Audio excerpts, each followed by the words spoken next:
and my Uncle James, beyond skin color to the content of our character. It is my honor to present Mr. Ward Connerly.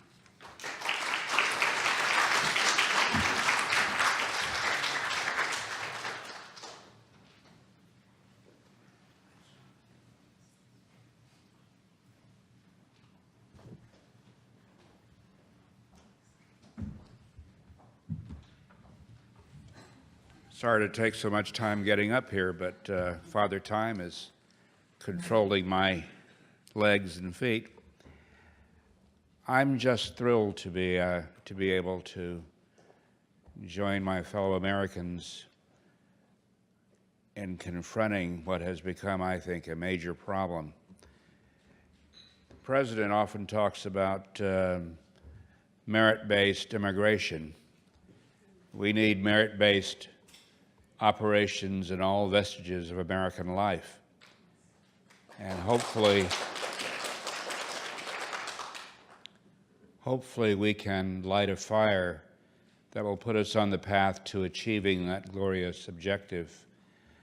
I want to commend my brother Ed for all of his good work, and Rick Sanders and Lee for the great work that they're doing to resolve this issue. You know, we talk a lot about constitutional crisis in Washington. We have a constitutional crisis with respect to how we as Americans are treating our fellow citizens who grow up in our nation, want to become participating members of society by way of their academic achievements, and then we cut them off at the knees when they apply to college because of our stupid policies about race.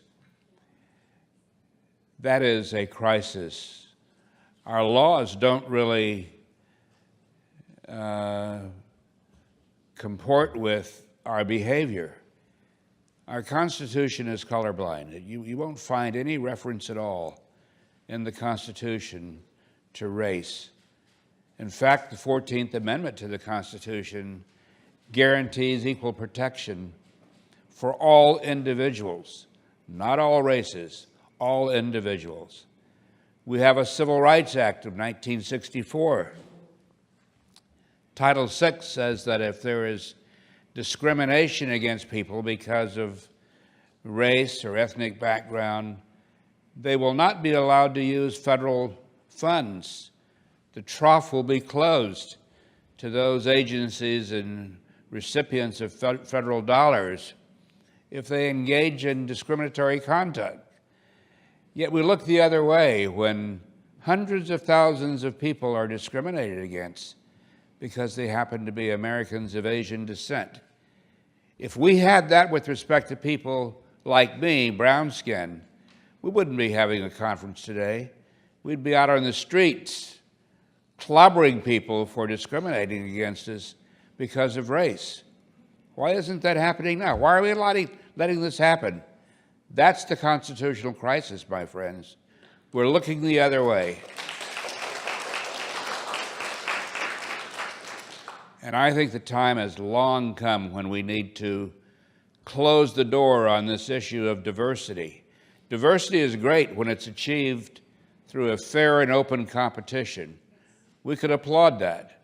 But when the government gets involved and agencies and private enterprise get involved in trying to orchestrate how many of these and how many of those based on skin color or where their granddaddy came from, when the government does that, that should not happen. I thought we had settled this question back in the 1960s when Dr. King and President John F. Kennedy looked upon this issue, and Kennedy said, race has no place in American life or law. And we remember the immortal words of Dr. King. Why are we still here fighting the issue of race? Where have we lost our moral soul as a country? It's time for us to get back on track and to get off the diversity train, in my view. And for a long time, we have seen this collision course between a race-neutral or a race-blind society and one that is resulting in diversity. Diversity is not our mission. It shouldn't be.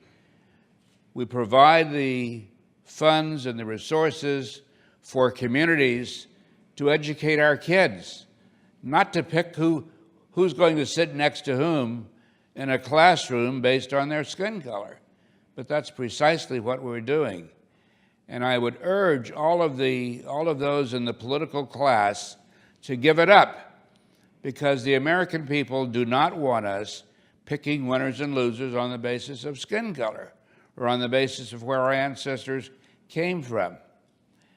We have, our organization, the American Civil Rights Institute, has been working for a number of years to try to squeeze the issue of race out of the body politic.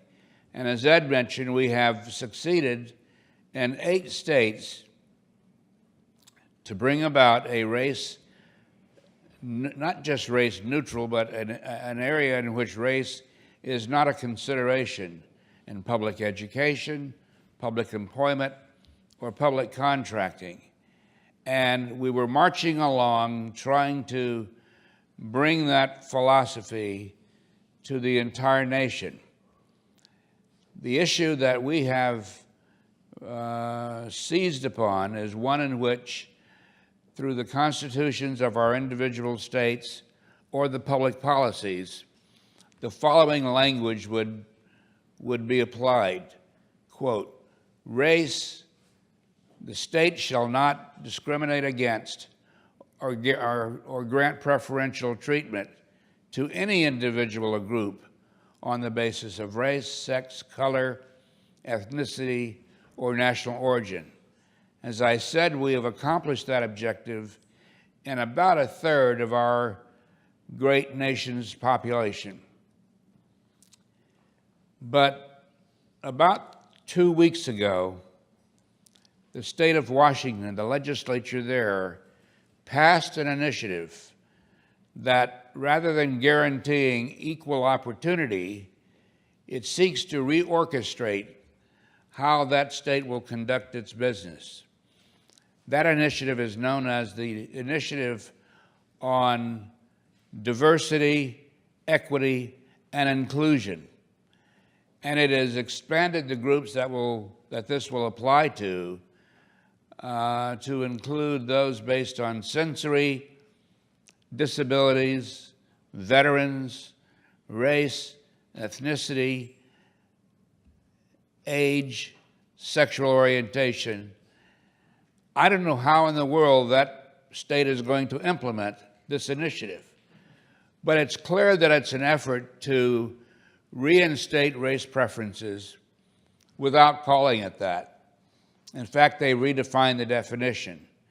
And if you want a mission to pursue in the next few years, get involved and help the group known as Washington Asians for Equality to overcome this terrible initiative. I think all of us need to take it upon ourselves to try to help them to overturn this initiative known as I-1000. And our friends in that state, Americans of Asian descent, are providing the leadership for the rest of us to get involved through what they have identified as Referendum 88 to overturn Initiative 1000. The conflict that we have in our nation on this issue is between the people and the political class. The people don't want race to be used. They don't want to be picking winners and losers on the basis of these immutable traits. Yet, the legislature, race advocacy groups, and those that are eating at the trough of race want these policies. We have to now club them over the head to say, no, we don't want that. And I think that if the people of Washington, for example, had the opportunity of voting on this initiative, it would be defeated by 65 to 35%. So I implore you to get involved, to convince those in Washington who I think have already been convinced, namely the elected officials, and the rest of the country, that we're not going to be the great nation that we are now and want to continue to be by using race in our governance operations. So I just want to say that this is a defining moment. And if we don't get involved to bring about the reality of what Dr. King and what President Kennedy proposed, race will not only be a factor in American life, but we're going to tear apart the fabric of our nation and fight among ourselves over who's going to get admitted to college, who's going to get a job, who is going to get a public contract. This is a defining moment for us, and we have to follow the guidance of AACE to try to bring about educational equality and equal rights to everybody in this nation. Thank you very much.